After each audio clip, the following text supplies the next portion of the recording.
How to create a Lyft Driver account. The very first thing you want to make sure that the application Lyft Driver is already installed on a device.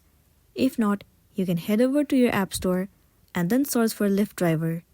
After that, you will be able to download it on your device. Once you have the app on your device, open it. Tap on Get Started.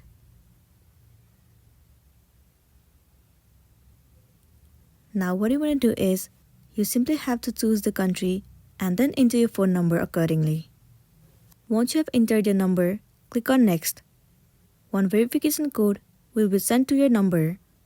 You simply have to copy that code and then enter it in here. Once you have entered the code, the next thing you want to do is, you have to fill up all of your detailed information and then tap on Save. Once you click on Save, your account will be created successfully and then you'll be good to go. So that's all for today, and this is simply how you can create Lyft Driver account.